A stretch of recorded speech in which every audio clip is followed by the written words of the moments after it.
नमस्कार, मैं हूं आपके साथ मयंक। तो मदीना के ऊपर आसमान में मिसाइल का सच क्या है? आखिर इस्लाम के सबसे पवित्र स्थानों में से एक मदीना के ठीक ऊपर, मदीना की जो पवित्र मस्जिद है उसके ठीक ऊपर मिसाइल कैसे आई? ये एक वो सवाल है जो सोशल मीडिया में अब भी चर्चा का मुद्दा बना हुआ है, और आज मैं इसमें इसलिए चर्चा करना चाह रहा हूँ कि मेरे बड़े सारे दर्शकों ने मुझसे ये बात पूछी, ये बात कही कि आप हमको एक बार ज़रूर बताइए कि आप क्या सोचते हैं, मदीना के ऊपर आखिर ये मिसाइल कैसे आई? क्या ये यमन की तरफ से हुतीज़ ने अटैक किया था? क्या ये इजराइल की मिसाइल थी? अगर मिसाइल हुती की थी तो उसका निशाना क्या था? ऐसे बड़े सारे सवाल हैं, और आप देखिए बड़े सारे अलग अलग दावे किए जा रहे हैं। हमारे दर्शकों ने कई बार हमसे ये पूछा पिछले कुछ दिनों में कि आप एक वीडियो बनाइए और ये बताइए, साफ साफ बताइए कि आपको क्या लगता है ये मदीना के ऊपर आसमान में मिसाइल आखिर आई कहाँ से?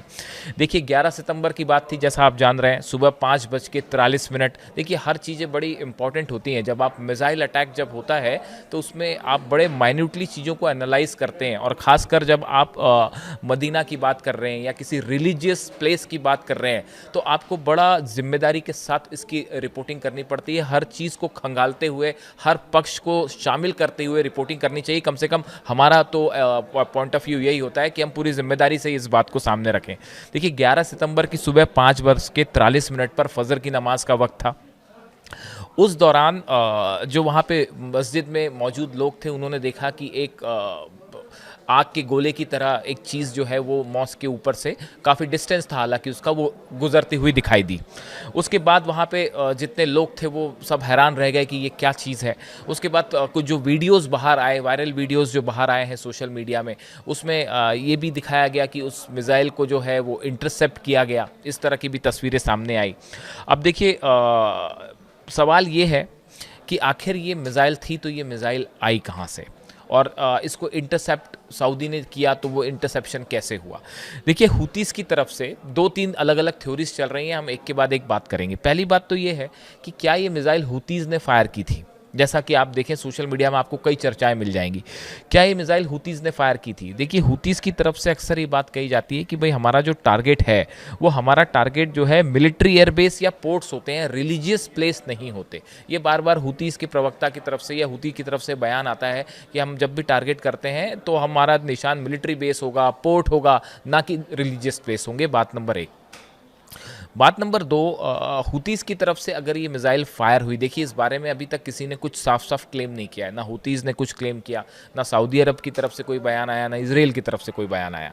अब देखिए हुतीज़ का अगर मान लेते हैं कि ये मिसाइल हुतीज़ की थी, तो अब सवाल ये है कि हुतीज़ ने ये निशाना क्या सऊदी अरब को बनाया था या फिर निशाना इसराइल था? देखिए ये कई सारे डिफेंस एक्सपर्ट हैं, हमने कई लोगों की राय जानने की कोशिश की, वीडियो को एनालाइज करने की कोशिश की कि आखिर इसका निशाना क्या था। तो कई लोगों का ये कहना है, एक बड़ा सेक्शन ये मानता है कि ये मिसाइल अगर हुतीज़ की तरफ से फायर की गई थी तो उसका निशाना सऊदी नहीं था, उसका निशाना इसराइल था। आप देखिए 2000 से ज़्यादा डिस्टेंस है यमन और इसराइल का, और के बीच में सऊदी की बड़ी टेरिटरी है। इसके पहले भी मिसाइल्स फायर होती रही हैं, यमन से मिसाइल फायर होती हैं, हुतीज़ की तरफ से मिसाइल फायर होती हैं जो सऊदी की टेरिटरी क्रॉस करके ही जाती हैं, गिरती हैं इसराइल के ऊपर। जो अक्सर हम देखते हैं तेल अवीव पे हमला होता है या बेन गुरियन एयरपोर्ट पर हुतीज़ की तरफ से हमला होता है तो वो सऊदी की टेरिटरी को ही क्रॉस करती है। लेकिन इस बार ये मिसाइल जो है वो मदीना के बेहद करीब थी, मदीना की मॉस्क जो है उसकी बहुत ज़्यादा करीब थी, इसलिए इसके वीडियो जो है वो ज़्यादा चर्चा का इस पे मुद्दा रहा, और हमने देखा कि उसको इंटरसेप्ट भी किया सऊदी ने। अब सवाल ये है कि निशाना क्या था? बड़े सारे एक्सपर्ट्स का मानना ये है कि इस मिसाइल का टारगेट जो है वो इसराइल था। कई सारे एक्सपर्ट्स, हमने ये वीडियो दिखाया कुछ लोगों को, मैंने चर्चा की कुछ लोगों से कि भाई ये मिसाइल का जो आप उसकी डिस्टेंस देखते हैं, कितने हाइट पे वो इंटरसेप्ट हुई, जब वो इंटरसेप्शन हुआ तो क्या मिसाइल डाउन फॉल कर रही थी या ट्रैवल कर रही थी? तो ऐसे कई सारी चर्चा करने के बाद कुछ लोगों का ये मानना है कि ये इसका निशाना मदीना नहीं था, और ना ही इसका निशाना जो है वो सऊदी था, बल्कि इसका निशाना इसराइल था। जिस तरह से इसराइल ने हमले किए यमन में, सना पर जो बम्बार्डमेंट हो रहा था, उसका जवाब जो है वो हुतीज़ की तरफ से हाइपरसोनिक और बैलिस्टिक मिसाइल से दिया जा रहा है। उस उसके दौरान ये मिसाइल का वीडियो बना, जो कि कई बार अपने पाथ से डिविएट हो जाती है। जो मिसाइल होती है वो कई बार अपना एग्जैक्ट रूट फॉलो नहीं कर पाती। तो कुछ लोगों का ये दावा है, कुछ मिसाइल एक्सपर्ट्स ये कह रहे हैं कि भाई इसका निशाना इजराइल था, ना कि सऊदी।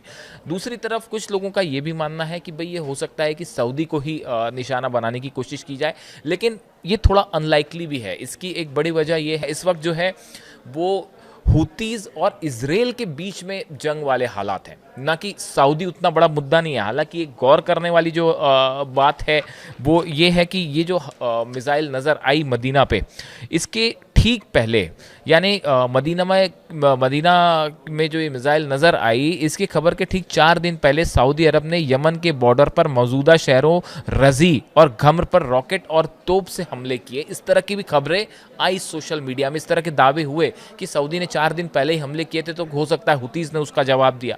लेकिन बड़े सारे जो विदेश नीति के जानकार हैं वो ये मानते हैं कि अभी ये अनलाइकली है, और लगता है कि फौरी तौर पर निशाना जो है वो इजराइल ही था। और इस दौरान ये मिसाइल अपने पाथ से, हो सकता है कुछ डेविएशन हुआ उसमें, और ये मदीना के करीब से निकली, ऐसा कुछ लोगों का दावा है। कुछ लोग सऊदी भी बता रहे हैं, जैसे मैंने बताया आपको कि सऊदी ने अटैक किया कुछ इलाकों में यमन के, इसलिए जो है वो यमन की तरफ से टारगेट किया गया हो। अब देखिए, हालांकि अगर हम हमलों की बात करें तो 2015 से हूती ने सऊदी पर 4000 से ज़्यादा हमले किए हैं, इस तरह के दावे होते हैं। और 2015 में सऊदी अरब ने यमन में हूती के खिलाफ हवाई हमले, सैन्य अभियान भी चलाया था। सऊदी को ये लगता है कि भाई जो बॉर्डर के इलाके हैं वहाँ पे हूतीज़ का प्रभाव बढ़ रहा है, इसलिए वो प्रभाव सऊदीज़ के लिए स्ट्रैटेजिकली सेफ नहीं होगा, इसलिए जो है सऊदी की तरफ से एक्शन लिया जाता है। और कई बार हमने देखा कि सऊदी के जो तेल ठिकाने हैं और कई शहर हैं, उसको हूती की तरफ से निशाना बनाया जाता रहा है। इसलिए ये इस तरह के अनुमान लगाए गए कि ये हूती की तरफ से सऊदी पर हमला था। इसके साथ ही आप देखें कि एक और थ्योरी जो है बड़ी ज़्यादा चली कि ये क्या मिसाइल ये इजराइल की थी। इस तरह के भी दावे हुए सोशल मीडिया में। कई सारी चर्चाएं हुई कि ये मिसाइल हूतीज़ की तरफ से फायर नहीं की गई थी, बल्कि ये मिसाइल जो है वो इजराइल की तरफ से फायर हुई थी। देखिए, कतर पर जिस तरह से हमला हुआ, वो कतर पे जो मिसाइल जिस तरह से फायर हुई, वो बताया जा रहा है कि फाइटर जेट से मिसाइल्स फायर की गई। उसके बाद इस तरह के अनुमान लगाए जाने लगे थे कि इजराइल जो है वो और कई हमले कर सकता है, कुछ और देशों को जो है निशाना बनाया जा सकता है। तो इससे कोरिलेट होकर ये थ्योरी अचानक चल पड़ी कि क्या ये मिसाइल इजराइल की थी।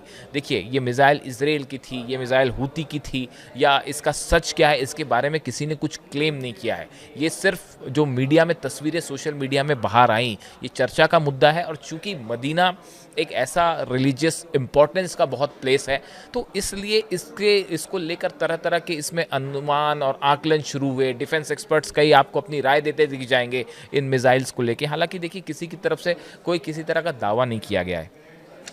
इन हालात के बीच में देखिए, एक बड़ी जो बात है कि दोहा में जो बैठक हुई 57 मुस्लिम देशों की, इस्लामिक देशों की जो बैठक हुई, अब उसमें ये बात तय की जा रही है, इस बात को लेकर जो है वो कंसेंसस बनाने की कोशिश हो रही है कि इजराइल के खिलाफ मिलकर जो है वो एक तरह से जवाब दिया जाए कतर पर हमले का। यानी ये बड़े सारे डेवलपमेंट हैं जो कि मिडिल ईस्ट में एक बड़ा गेम चेंजर साबित हो सकते हैं। देखिए, मदीना पे जब ये मिसाइल नज़र आई, उसके बाद इस तरह की बातें होने लगी कि इस्लामिक देशों में आपस में जो है वो किसी तरह का मनमुटाव और युद्ध जैसे हालात बन सकते हैं। और इस तरह की बात हुई कि इस्लामिक देशों का आपस में ही संघर्ष हो सकता है, इस तरह की बात सामने आई। लेकिन इन पूरे हालात के बीच में एक ये जो दोहा में समिट हुई, उसमें इस्लामिक देश जो हैं वो एकजुट होते दिखाई दे रहे हैं। और ईरान की तरफ से बड़ा इनिशिएटिव, जैसा मैंने अपने पिछले वीडियो में बताया कि ईरान लगातार ये डिमांड कर रहा है कि इजराइल और अमेरिका को काउंटर करने के लिए एक नेटो के जैसा संगठन होना चाहिए, जिसके विचार पर अब अरेबियन कंट्रीज़ जो हैं वो इस पर चर्चा करना शुरू हो गए हैं। इस पर जो है एक सहमति बनाने की कोशिश हो रही है। अगर ऐसा होता है, मिडिल ईस्ट की पूरी तस्वीर बदल जाएगी, मिडिल ईस्ट के हर संघर्ष की तस्वीर बदल जाएगी।